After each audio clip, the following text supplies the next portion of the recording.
So guys, dito naman tayo guys, nakita natin guys na pumuputok yung ano guys, yung injector nozzle number 4.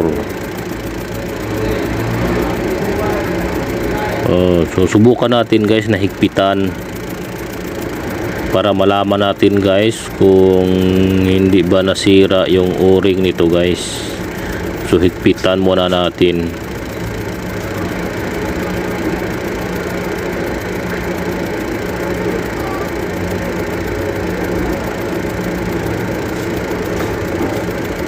So maluwag kasi guys, kulang sa higpit kaya bumigay yung ano niya guys, yung o-ring.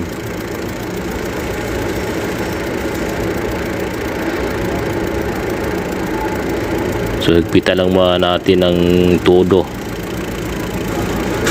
para mawala yung singaw, para malaman natin kung hindi ba sira yung o-ring. Kasi pag sira yung o-ring nito guys, sigurado lalabas yung krodo nito guys.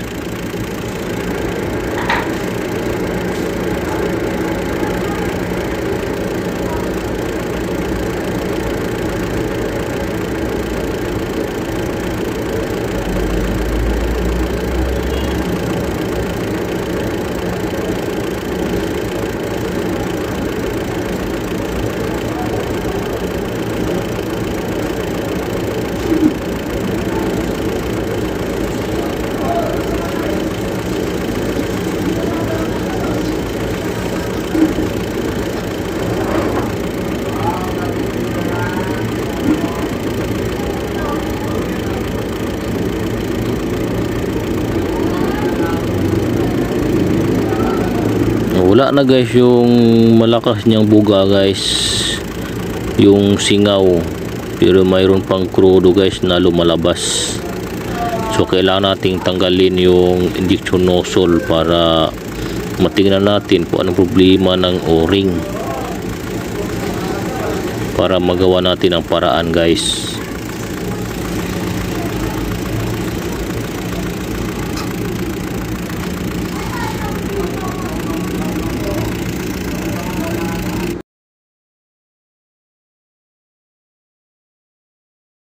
So na bubunutin na natin guys para makita natin yung o-ring kung anong problema guys.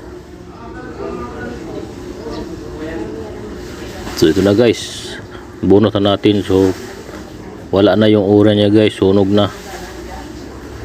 So kailangan natin na maghanap tayo ng o-ring para malagyan natin na o-ring para ikabit natin ulit.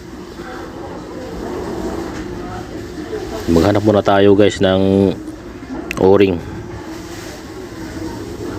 para may kabit natin.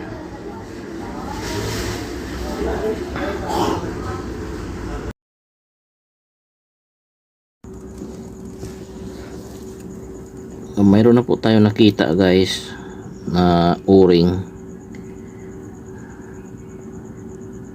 Okay, so ikabitan natin guys.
tingnan natin paandar guys.